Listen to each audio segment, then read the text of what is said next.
U S A اور اسرائیل کے ایران پہ اٹیک کے بعد ایران نے واپسی پہ جو اٹیک کیے وہ یو ایس اے اور اسرائیل پہ نہیں بلکہ اپنے جو ارد گرد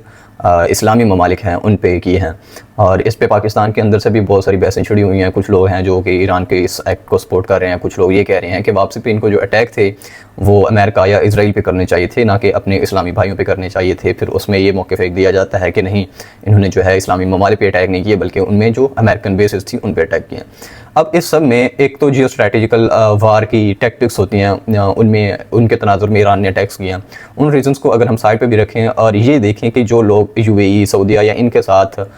سپورٹ اور اپنی ہمدردی دکھا رہے ہیں ایک اسلامی ملک ہونے کے ناطے، تو میں لے کے چلتا ہوں آپ کو 1974 میں جب امریکہ اور سعودیہ کے درمیان ایک معاہدہ ہوا تھا پیٹرو ڈالر کے نیم سے۔ اب پیٹرو ڈالر کیا چیز ہے، اس کو بھی آپ گوگل پہ جا کے، یوٹیوب پہ جا کے اس کی مختلف ڈاکومنٹریز بنی ہوئی ہیں، بہت ساری ویڈیوز ہیں، وہ بھی دیکھ سکتے ہیں۔ تو یہ معاہدہ ہوتا ہے امریکہ اور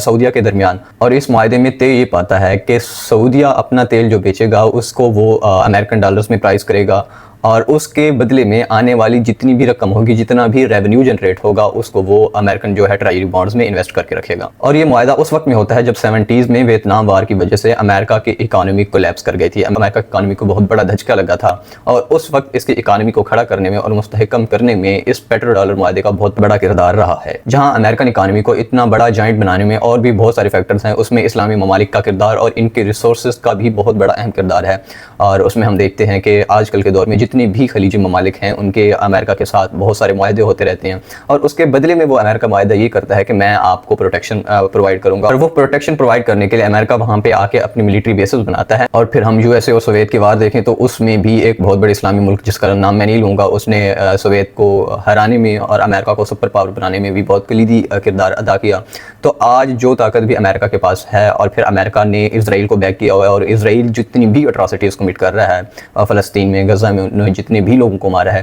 اس سب کے پیچھے اگر ہم تاریخ پڑھیں تو تاریخ میں جس نے بیک کیا ہے، جس نے امریکہ کی اکانومی کو اٹھایا ہے،